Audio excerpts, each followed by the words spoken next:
Sex Talk, Erika Miley, 'cause sexuality is tough. And okay, sex just isn't good enough, no. Sex Talk with Erika Miley.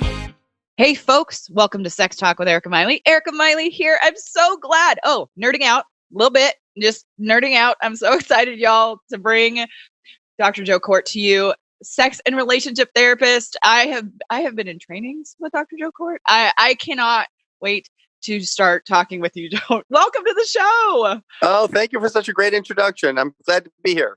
Today is all about male sexuality. We're going to talk about some tough stuff.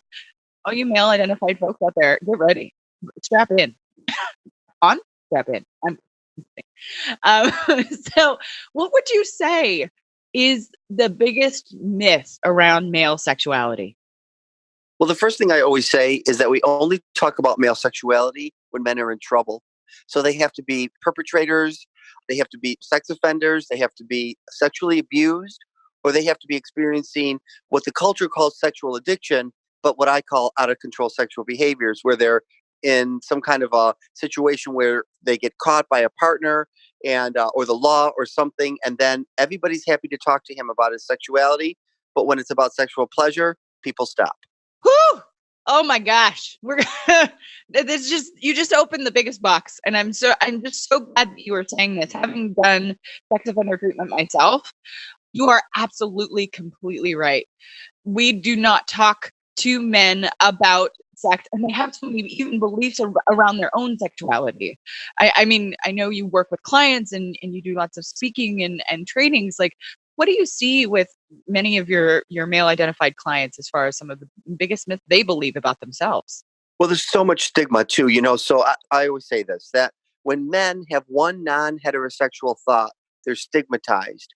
And when women have one non-heterosexual thought, they're fetishized. So women have all this wiggle room and never have to worry, not that never, but they less worry about, am I gay? Am I bi? Am I straight? They are allowed some flexibility and fluidity where men aren't. So I end up getting a lot of those clients where they may have some sexual attraction or interest in some man or some gay sex even. And then they're freaked out. Like they automatically think they're gay. Yes. And there's so many messages in our culture that you can't do that because it might look gay, in quotation marks, when it has nothing to do, like absolutely nothing to do with their sexuality, or it conveys this level of shame that is so, like, I think chains them. Yeah. And they don't talk to each other about it. They may joke about it. There's locker room talk about it, but there's nothing real about it. And so they don't know what's normal, what's not normal, and what's different for male sexuality than women. And this could be learned. I'm not saying it's biological or innate, but women tend to be sexually more relational, where men are more, they objectify and body parts and fantasies. And our culture doesn't accept that. The whole thing about don't objectify me. Well, I don't know if you know Esther Perel. Do you know her? Yes, it's bro. Right, I love her. And she said something so profound. I mean, to me, it was profound that you can't be sexual with a partner unless at some moments you're objectifying them so that you can do the kinds of things we do sexually. So there's this taboo, which makes it hot, but then also makes it forbidden. So men are just left out at sea with this. Yes. I feel like it's a grand setup almost, right? Like, oh, you can like that, but don't like that. Exactly. So then they just don't talk about it. And so then what men do too is they don't want to hurt their partners, especially heterosexual men do not want to hurt women around what they like, what they don't like. They already have a sensibility that she's going to feel it's personal or that you're comparing her. So they don't talk. The women find their porn or hear something about their fantasies. I've had women say in my office, you're either a sex addict or you're a pervert. And I'm not staying married to a pervert, so you better be a sex addict. It's horrible. Right. Like, and it doesn't allow for, I so often with my clients, and I know you have seen this with yours over the years, that the dynamic of the warden and the keeper is not sexy. Like I catch you. I caught you with your terrible things. Like that dynamic does not provide for like a wonderful context for sex. I really love that, warden and keeper, and I agree. So I always tell clients, I'm not working with you on those circumstances. You're two adults, and most heterosexual couples do not have sexual health conversations like gay and lesbian couples do. So by the time they hit something sexual that they've never talked about, it becomes a betrayal. Yes. You like her more than you like me. When like, especially that's one of the things that I hear in the dynamic around porn with some of my couples. It's you must want her more than, or want someone that looks like her than you like me.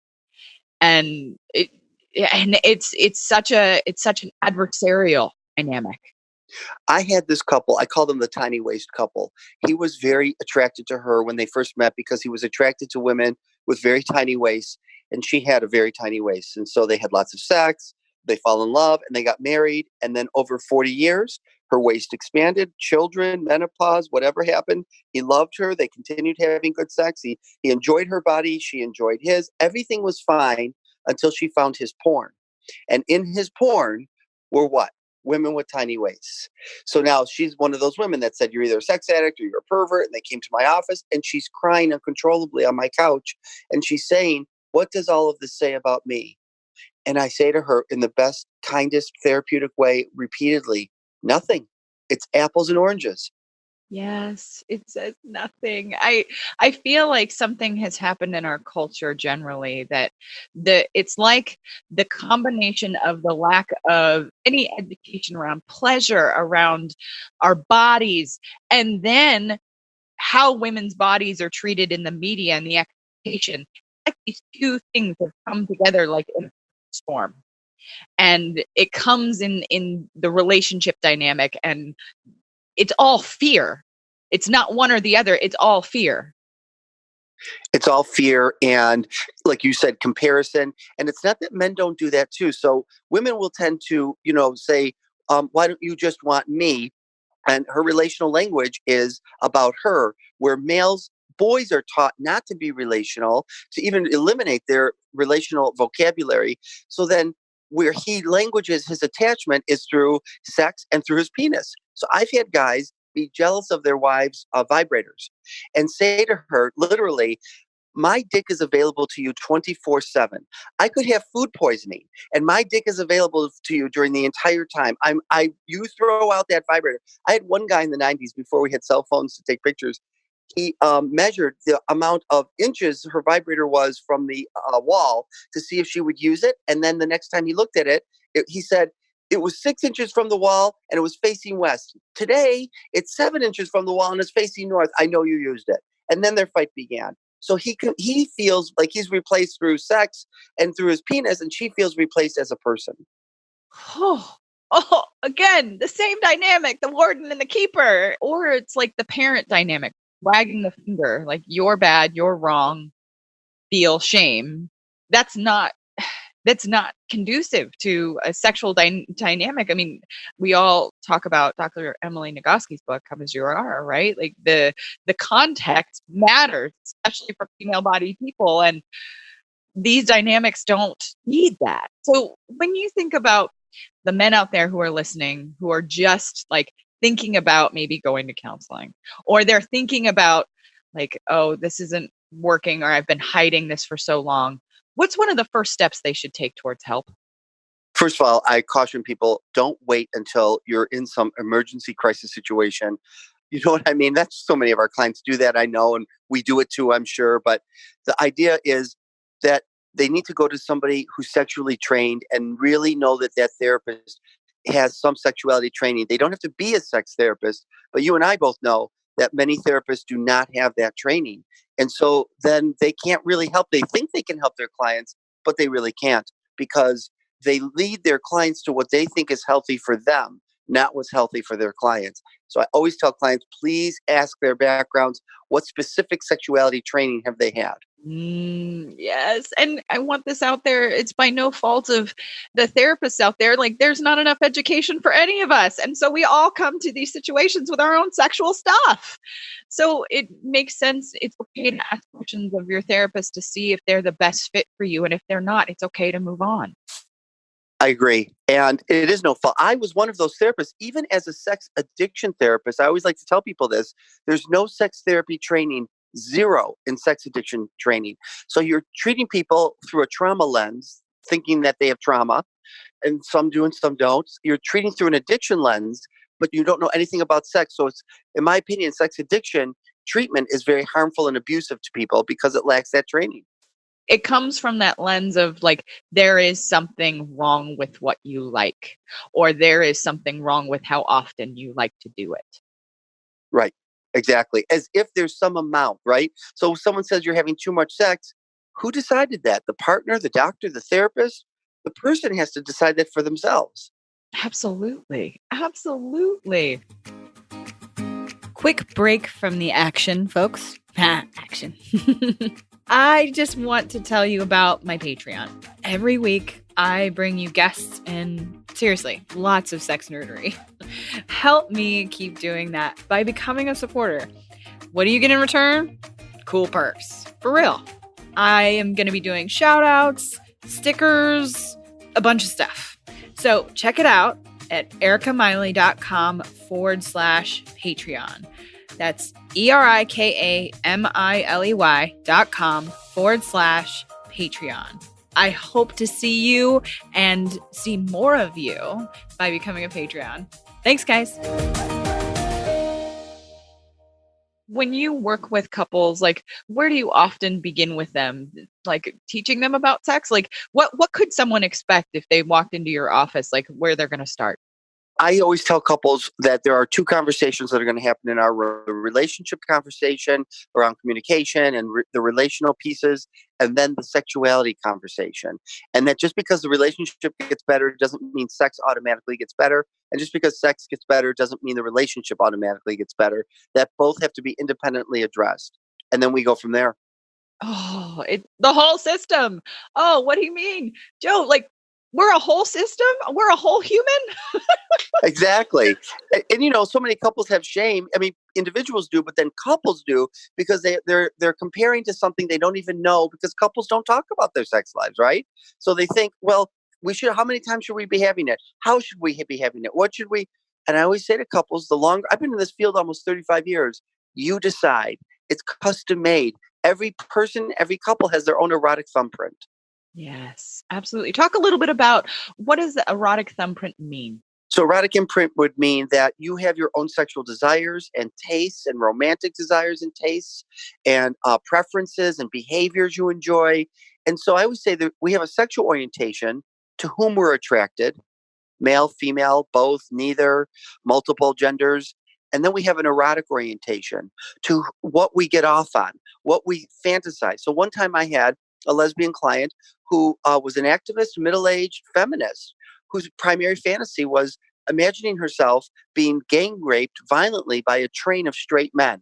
She'd never had it happen. She was never going to make it happen. It was just a fantasy. The only reason she was in my office is she had lost a longtime girlfriend who said, if that's in your head, I can't be in a relationship with you because it goes against my political views.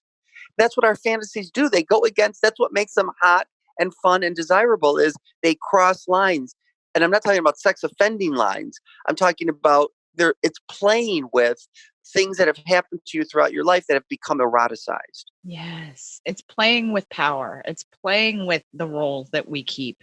I can't tell you how many female identified people have been in my virtual office who have been saying, like, I am a very high functioning person. I am high achieving. I want somebody to take advantage of me in bed. I want someone to take control, because they control all day long. They make every decision all day long. Sometimes it worries them, but sometimes they often feel shame about communicating that to partners. Exactly. And for men, a lot of times they're seen as the one who should be the one driving sex, who should be the one leading. And I have lots of male clients that say, I don't want to lead. Actually, sometimes they'll even go to the internet or they'll have live webcam sex with another woman because they may have tried to share with their female partner. I love what you said, female identified partner, I should say, or even a male partner. And the partner is not willing. I see this more in straight couples where she's not willing to take the lead. She's not comfortable. She doesn't know how. She doesn't want to. So then it ends up that he goes somewhere else because he wants to feel submissive and be led a little bit sometimes too. What do you say to some of the couples that come through your door? I think this is probably one of the most common things that we see as sex therapists, the mismatch in desire, in quotation marks. Like, what do you usually talk with them about right out the gate? That it's normal, that every couple has a mismatch, sexual desire discrepancy. Even if you, let's say you have a high sex drive and your partner has a lower sex drive and you break up and you go to the next person and they have a higher sex drive than you.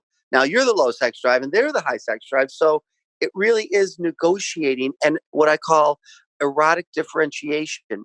In other words, we teach couples how to exist with differences around parenting, communication, religion, but we don't teach couples how to exist with sexual differences. And so that's what I say. We're going to do that without making the other right or wrong, good or bad. Yes. And that, guess what? It probably is going to change across your time together. Developmentally, we physically change. Our hormones change, especially for female bodied people. We go through menopause. We go through pregnancy, some of us. It changes how we see sex, how we feel sex, how all of that happens. And somehow in our culture, we took sex and we made it separate. We made it separate from our whole humanness. I love what you're saying. I completely agree. And that happens to men too. Testosterone starts to drop. Our erections aren't as easily available as they always were. I had one client say I have drive-bys, right? So like all of a sudden he feels that, okay, we got to do this right now because it won't let, so it happens to men too. Yes. Basically, everybody listening, Joe and I are telling you, it's okay. All of it. All of it is okay. I'm not trained in sex offending. I'm only going to bring this up because even if that's the case, get help. There are trained people, but you don't necessarily go to a sex therapist. And please don't go to a sex addiction therapist. You go to a sex offender trained therapist. You must go to somebody who understands this and has empathy and compassion and understanding around it. Yes, absolutely. Absolutely. And folks, those episodes are coming. I want you to I want to have really great people who do that all of the time. Yes, my background is in sex offender treatment, but I want to have a really great conversation around that. And I think what you said right out the gate in the beginning of the interview about how men like only address their sexuality when they're in trouble. What a dichotomy to put them in. It really, really is. And sadly, many people think most of male sexuality is sex offending. And it's so insulting to me because that to me is a microaggression. It's like saying that male sexuality in all of its forms isn't right because it must be a certain way or often some people think it must look more like female sexuality. And it doesn't. Sometimes it does. Sometimes it doesn't. And we do it to women too. You're only this. You should be more like this. No, it's how you are conditioned and what you get off on is what you get off on. It's not going to necessarily go away. This is a big question I'm about to ask. How do you think it came to be that how we talk about sexuality across the gender identities, but more like, especially in like the heterosexual world, that the sex conversation became so adversarial? Religion. Ooh. Religion. I really believe that. Yeah. And religion doesn't have sex therapy training. So people that are organized, you know what I mean? So stupid. Right. Oh, I have actually I've worked with some amazing faith-based folks. Like I did an episode on sex and Christianity. I sought out an ASECT trained sex therapist, a person of color, Deandrea Blylock-Thompson. If you all follow her, she's awesome. She does the page Ask a Sex Therapist, person of faith, person of color, and helps people kind of integrate these two things, that you can be a person of faith and you can reduce the shame around sexuality, that those things can absolutely exist together. I love that. And we need more therapists trained like her. One time I had a couple and he had cheated on her for 2 years. we don't even really say cheating anymore. We say broke the relationship agreement and then had sex with a woman half his wife's age, and she caught him. And basically he said, I went there because she was willing to do things I didn't think you would do because you're religious. You read your Bible every day. You go to church every Sunday. And she looked at him and she said, my Bible tells me that I can do anything I want with my husband as long as we both agree. And you've never come to me and asked that. And he said, well, maybe I want to be verbally abusive. Maybe I want to do power exchange. Maybe I want to, and it's just play. And she looked at me and her husband and she said, I am willing to go there. But as a female, you both need to know that is not how I'm trained. That's not how I was socialized. So it's going to be hard for me, but I'm willing. But he didn't think so because he had a projection on her. Yes. What a wonderful way. I'm so glad that you were able to hold space so that she could say that to the two of you and that he could actually hear that. What a beautiful moment for them. It really, really was. And we can't assume that just because someone's religion that they're not willing, or religious that they're not willing. And, even in your relationship. Yeah. Absolutely. So what are you up to these days? How do people find you in the world? I mean, we could be here all day. I know we could. I know. And I love this. Thank you. I love talking about this. And we're lucky to be able to talk about things we love all day long, especially around sex, Oh yeah. We get to talk about sex all day. I can't complain about my job. That's for dang sure. So I'm primarily a psychotherapist, and you can find me at my name, joekort.com, joekort.com. But I'm also growing with the Modern Sex Therapy Institutes online. It's modernsextherapyinstitutes.com. And I joined with them to start an LGBTQIA certification program and a couples relationship certification program. And they do a sex therapy certification. So that's been really fun. They can also find me on Twitter. I am part of that program, y'all. Shout out to Dr. Rachel Needle and Ricky and everybody at the Modern Sex Therapy Institutes. We love them. Very professional, very well trained, over 150 plus videos for learning. Anyways, it's a great program. And not just for sex therapists. This is for anybody. They have CEUs for anybody that needs CEUs. So you could be a medical doctor, you could be a psychologist, you could be anybody and want to come or learn more about healthy sexuality and how to help the people you are helping access that. So I am so glad that you have joined them and are creating this wonderful program. As far as people finding you in the world, I know you've got a Twitter and a Facebook, and all that stuff will be in the show notes. Thank you for joining me today. Thank you so much. Pleasure being here. Absolutely. And thank you folks for sticking around to the end. We look forward to seeing you next time. Thanks for listening, folks. Please rate and review on iTunes. It helps this podcast get found. If you leave a 5-star review, let me know about it on any social media, and I'll shout you out on the podcast. You can find my website at erikamiley.com. You can find me on Facebook, the Gram, and Twitter. See y'all next time.